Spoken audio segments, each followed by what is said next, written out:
నమస్తే, welcome to Acharya news. రాజంపేటలో TDP party విజయడంకా మోగిస్తుంది. మేడా విజయశేఖర్ రెడ్డి. అన్నమయ్య జిల్లా రాజంపేటలో నేడు బుధవారం తెలుగుదేశం పార్టీ కార్యాలయంలో టీడీపీ పార్టీ రాష్ట్ర అధికార ప్రతినిధి మేడా విజయశేఖర్ రెడ్డి విలేకరులతో సమావేశం ఏర్పాటు చేశారు. ఆంధ్రప్రదేశ్లో రేపు జూన్ 4వ తేదీ తెలుగుదేశం పార్టీ 100కు పైగా సీట్లు అత్యధిక మెజారిటీతో వస్తాయి అని, నారా చంద్రబాబు నాయుడు ఏపీ ముఖ్యమంత్రిగా ప్రమాణ స్వీకారం చేస్తారు అని, అలాగే రాజంపేటలో టీడీపీ పార్టీ ఎమ్మెల్యే అభ్యర్థి సుగావాసి బాలసుబ్రహ్మణ్యం మెజారిటీతో గెలుస్తాడు అని, రాజంపేట నియోజకవర్గంలో జరిగిన ఎన్నికలకు టీడీపీ, జనసేన, బీజేపీ పార్టీ సైనికులు పట్టుదలతో విశ్వాసంగా పనిచేసిన దానికి కృతజ్ఞతలు తెలిపారు.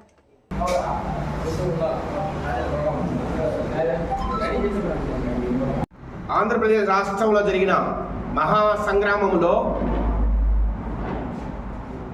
ఇప్పటి వరకు వచ్చిన అంచనాల ప్రకారం, తెలుగుదేశం పార్టీ లెక్కల ప్రకారం తెలుగుదేశం, జనసేన, బీజేపీ కూటమి అంటే ఎన్డీఏ కూటమి ముందంజలో ఉందని చెప్పడానికి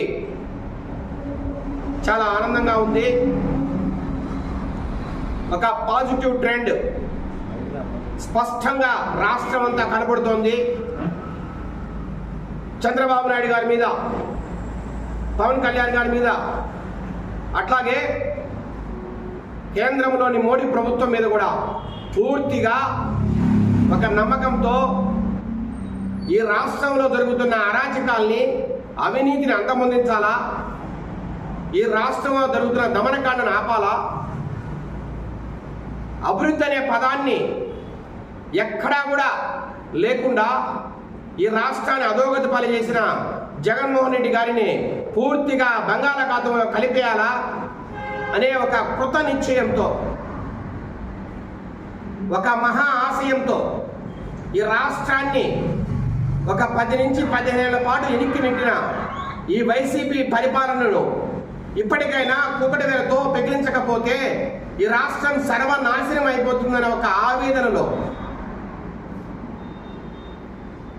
వయసుతో సంబంధం లేకుండా, జెండర్తో సంబంధం లేకుండా పూర్తిగా అన్ని వర్గాల వారు, అన్ని కులాల వారు పూర్తిగా ఏకపక్షంగా ఈరోజు రాష్ట్రం అంతా మే 13వ తేదీన పూర్తిగా ఇండియా కూటమికి సపోర్ట్ చేశారనేది ఈ సందర్భంగా మీ అందరికీ కూడా చెప్పదలుచుకుంటున్నాం. తెలుగుదేశం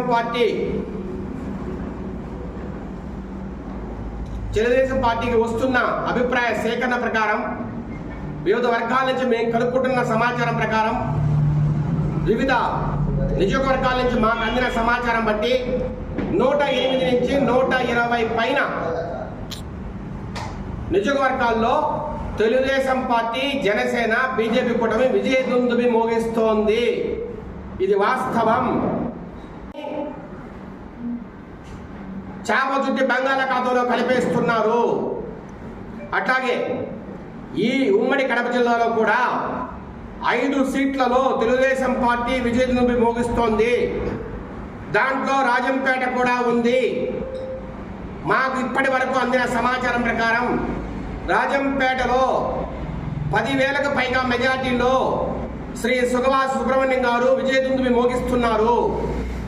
ఎవరెన్ని లెక్కలు కట్టినా, ఎవరెన్ని మాట్లాడినా నేను ఒక్కటే చెప్పదలుచుకున్నా, పోలింగ్ బూత్కి వెళ్ళి ఓటేసిన మహిళలు కావచ్చు, చదువుకున్న వారు కావచ్చు, రైతులు కావచ్చు, పూర్తిగా జగన్మోహన్ రెడ్డి మీద వ్యతిరేకతతో అక్కడున్న కూటమి అభ్యర్థికే ఓటేశారనే దాంట్లో ఎలాంటి సందేహము లేదు.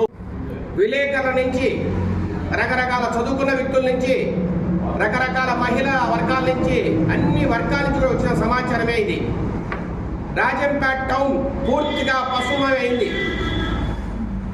వైసీపీ అభ్యర్థి నివాసం ఉంటున్న రాజంపేట రూరల్ మండలమే 10,000కు పైన మెజారిటీ టీడీపీకి వస్తుందని వివిధ వర్గాల నుంచి వస్తున్న సమాచారం బట్టి ఒక్కసారి మీరందరూ చూస్తే ఎంతటి వ్యతిరేకత వైసీపీ అభ్యర్థి మీద ఉందో, ఎంతటి వ్యతిరేకత ఈ వైసీపీ ప్రభుత్వం మీద ఉందో ఒక్కసారి మీరందరూ గమనించాలి. పోలింగ్ అయినప్పుడు మీరు 151 సీట్లు గెలిచారు. అంటే పోలింగ్ ఎంత ఎక్కువ జరిగితే అంత ప్రతిపక్షానికి ఓట్లు ఎక్కువ వస్తాయనేది మేధావుల అంచనా. ఈసారి 81.6% పోలింగ్ జరిగింది. దీని అర్థం ఏంటి? మేము 120 సీట్లకు పైగా వస్తాయంటున్నాం. 151 సీట్లు దాటి వచ్చినా అతిశయోక్తి కాదు. ఎందుకంటే ఓటింగ్ శాతం ప్రబలంగా ఉంది. క్రితం సారి కన్నా ఇప్పుడు పెరిగింది. ఈ ప్రభుత్వం నాశనంగా పోవాలా, ఈ ప్రభుత్వాన్ని మనం గద్దెదించాలనే ఒక కృత నిశ్చయంతోనే ప్రజలంతా పోలింగ్ ముందుకొచ్చారు. కాబట్టి ఇది 151 సీట్లకు దాటి వచ్చిన కూటమి అభ్యర్థులు, దాంట్లో ఏమి ఆశ్చర్యపోవాల్సిన అవసరం లేదని కూడా ఈ సందర్భంగా మరొకసారి తెలియజేస్తూ రాజంపేటలో నాయకులందరికీ కూడా విన్నవిస్తున్నాం. కేవలం హత్యా రాజకీయాలతో, దమనకాండతో మీరు రాజకీయాన్ని శాసించలేరు. ప్రజల మనసుల్లో ఉంటేనే మీరు రాజకీయంగా ఎదుగుతారు, కానీ రౌడీ రాజకీయాలతో మీరు ఏమి చేయలేరు. మీ రౌడీ రాజకీయాలకు భయపడేవాడు లేడు ఇక్కడ. మేము తలుచుకుంటే దేనికైనా సిద్ధం, కానీ ప్రజాస్వామ్య స్ఫూర్తి అనేది ఒకటి ఉండాలి. దాన్ని మనసులో పెట్టుకునే ముందుకెళ్తున్నాం. మే 13వ తేదీ కూడా ప్రజాస్వామ్య స్ఫూర్తితోనే ముందుకెళ్ళాం. కౌంటింగ్ జూన్ 4వ తేదీ కూడా ప్రజాస్వామ్య స్ఫూర్తితోనే ముందుకు పోతాం. 4వ తేదీ సాయంత్రం 5 గంటల తర్వాత ప్రజలందరికీ కూడా అర్థమవుతుంది ఏ పార్టీ విజయం సాధిస్తుందో. కాబట్టి ప్రజలు ఇచ్చిన తీర్పుకు అందరూ కూడా ఒబే చేయాలా, దానికి అందరూ కూడా కంకణబద్ధులై ఉండాలని కూడా మరొక్కసారి వైకాపా ప్రభుత్వానికి, వైకాపా నాయకులు కూడా మరొక్కసారి నేను హెచ్చరిస్తూ, తెలుగుదేశం పార్టీ నాయకులందరూ కూడా సమన్వయం పాటించండి, జాగ్రత్తగా ఉండండి.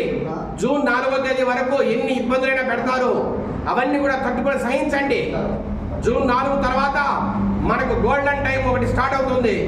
5 సంవత్సరాలు పూర్తిగా వైసీపీ నాయకత్వం కూకటి వేలతో పెకిలించబోయబడుతుందని కూడా ఈ సందర్భంగా మీకు తెలియజేస్తున్నాం. మరొక్కసారి అందరికీ కూడా తెలియజేస్తూ సెలవు తీసుకుంటున్నాం. జై టీడీపీ, జై ఎన్డీఏ.